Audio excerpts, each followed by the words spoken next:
ಮಾಜಿ ಸಂಸದ Prajwal Revanna pen drive ಪ್ರಕರಣ ಅದನ್ನು ಹಂಚಿಕೆ ಮಾಡಿದ್ರಲ್ಲ, ಈ ಪ್ರಕರಣಕ್ಕೆ ಸಂಬಂಧಪಟ್ಟಂತೆ ಈಗ ತನಿಖೆ ಪೂರ್ಣವಾಗಿ ಚಾರ್ಜ್ ಶೀಟ್ ಕೂಡ ಸಲ್ಲಿಕೆಯಾಗಿದೆ.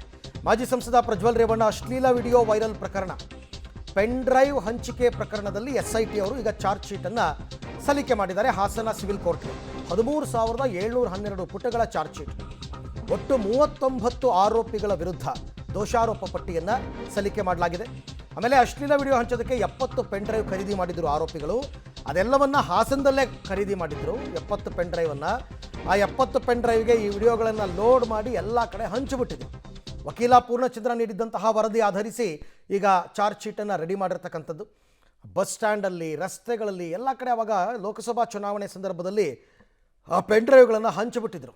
ಅದರಲ್ಲಿ ಪ್ರಜ್ವಲ್ ರೇವಣ್ಣ ಅವರ ಕಾರು ಚಾಲಕ ಇರಬಹುದು, ದೇವರಾಜೇಗೌಡ ಇರಬಹುದು, ಎಲ್ಲರ ಹೆಸರು ಕೂಡ ಮೆನ್ಷನ್ ಆಗಿದೆ. 39 ಜನ ಯಾರು ಈ ಎಲ್ಲ ಕಿತಾಪತಿಯನ್ನು ಮಾಡಿದ್ದು ಅನ್ನೋ ವಿಚಾರಕ್ಕೆ ಸಂಬಂಧಪಟ್ಟಂಗೆ. ಈ ಲೋಕಸಭಾ ಎಲೆಕ್ಷನ್ ಸಂದರ್ಭದಲ್ಲಿ ಹಾಸನ ಜಿಲ್ಲೆಯಾದ್ಯಂತ ಜಾತ್ಯತೀತ ಜನತಾದಳದ ಅಭ್ಯರ್ಥಿ ಸೋಲಿಸಬೇಕು ಅಂತ ಹೇಳಿ ಏನು ಒಂದು ಸಂಚನ್ನು ಹೂಡಿ ರಸ್ತೆಯಲ್ಲಿ ಪೆನ್ ಡ್ರೈವನ್ನು ಹಂಚಿ ಈ ಹಾಸನದ ಒಂದು ಜಿಲ್ಲೆಗೆ ಬಂದಿರತಕ್ಕಂತಹ ಒಂದು ಕಳಂಕವನ್ನು ತೊಡೆದಾಕಬೇಕು ಅಂತ ಹೇಳಿ ಯಾರು ಹಂಚಿದ್ರು ಅವ್ರ ವಿರುದ್ಧ ಕ್ರಮ ಕೈಗೊಳ್ಳಬೇಕು, ಅವ್ರ ಮೇಲೆ ಕಾನೂನು ರೀತಿ ಕ್ರಮ ಜರುಗಿಸ್ಬೇಕು ಅಂತ ಹೇಳಿ ಹಾಸನ ಸೆಂಟ್ ಪೊಲೀಸ್ ಸ್ಟೇಷನಲ್ಲಿ ಕಂಪ್ಲೇಂಟ್ ಲಾಡ್ಜ್ ಮಾಡಿದ್ದೆ. ಅದರ ತನಿಖೆಯನ್ನು ಪೂರ್ಣಗೊಳಿಸಿ ಸುಮಾರು 13,000 ಪುಟಗಳಿಗೂ ಅದಕ್ಕೂ ಹೆಚ್ಚಿನ ತನಿಖಾ ವರದಿಯನ್ನು, ಅಂತಿಮ ವರದಿಯನ್ನು ನ್ಯಾಯಾಲಯಕ್ಕೆ ಸಲ್ಲಿಸಿ 39 ಜನ ಆರೋಪಿಗಳನ್ನು ಮಾಡಿದ್ದಾರೆ. ಸೊ ನಾನು ಅದಕ್ಕೆ ಈ ಬಗ್ಗೆ ಮತ್ತಷ್ಟು ಮಾಹಿತಿ ನನ್ನ ಕೊಲೀಗ್ ಶಶಿಧರ್ ಅವರಿಂದ ಪಡ್ಕೊಳ್ಳೋಣ. ಶಶಿಧರ್, ಈ ಪೆನ್ ಡ್ರೈವ್ ಹಂಚಿಕೆ ಪ್ರಕರಣದಲ್ಲಿ ತುಂಬ ದೊಡ್ಡ ರಾಜಕಾರಣಿಗಳ ಹೆಸರೆಲ್ಲ ಕೇಳಿ ಬಂದಿತ್ತು. ಬಟ್ ಚಾರ್ಜ್ ಶೀಟ್ನಲ್ಲಿ ಅಂಥವರು ಯಾರ್ಯಾರ ಹೆಸರು ಉಲ್ಲೇಖ ಆಗಿದೆ, ಏನು ಹೇಳ್ತಾರೆ ಇದಕ್ಕೆ ಸಂಬಂಧಪಟ್ಟಂತೆ ಆರೋಪಿಗಳು ಅಂತ?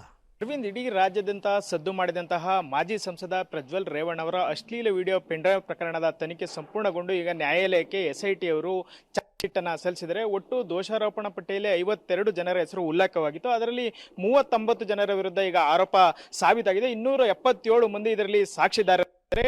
ಏನು ಈಗ 39 ಜನ ಆರೋಪಿಗಳಿದ್ದಾರೆ, ಅವರೆಲ್ಲರೂ ಸಹ ಬಹುತೇಕ ಹಾಗೂ JDSನ, BJP ಹಾಗೂ ಕಾಂಗ್ರೆಸ್ನ ಕಾರ್ಯಕರ್ತರಾಗಿದ್ದಾರೆ. ಅದರಲ್ಲೂ ಮಾಜಿ ಶಾಸಕ ಪ್ರೀತಮ್ ಗೌಡ ಇರ್ಬೋದು, ಹಾಲಿ ಸಂಸದ ಶ್ರೇಯಸ್ ಪಟೇಲ್ ಅವರು ಇರ್ಬೋದು, ಅವರೆಲ್ಲರಿಗೂ ಸಹ ಅವರು ಆಪ್ತರಾಗಿದ್ದಾರೆ. ಈಗ 39 ಜನರ ವಿರುದ್ಧ 13,712 ಯಾರ್ಯಾರು ಪ್ರಭಾವಿಗಳ ಹೆಸರು ಕೇಳಿಬಂದಿತ್ತು ಅವರೆಲ್ಲರನ್ನು ಇದರಲ್ಲಿ ಕೈ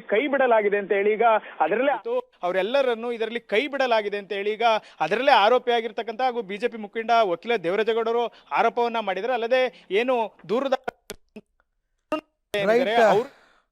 ಶಶಿಧರ್, ಥ್ಯಾಂಕ್ ಯು. ನಿಮ್ಮ ಧ್ವನಿ ನಂಗೆ ಸರಿಯಾಗಿ ಕೇಳಿಸ್ತಾ ಇಲ್ಲ. ಬಟ್ ಸ್ಟಿಲ್ 39 ಜನ ಆರೋಪಿಗಳ ಆರೋಪ ಸಾಬೀತಾಗಿದೆ. ಅಂದರೆ ಪೊಲೀಸರು ಸಾಕ್ಷಿಗಳನ್ನು ಒದಗಿಸಿದ್ದಾರೆ ಅಂತಕ್ಕಂಥದ್ದು. ಸೊ ಈಗ ಅದನ್ನು ಕೋರ್ಟ್ಗೆ ಚಾರ್ಜ್ ಶೀಟ್ ಸಲ್ಲಿಕೆ ಮಾಡಿದ್ದಾರೆ. ಇನ್ನು ಮುಂದಕ್ಕೆ ಕೋರ್ಟ್ ಟ್ರಯಲ್ಸ್ ಎಲ್ಲ ಆರಂಭ ಆಗಬೇಕು.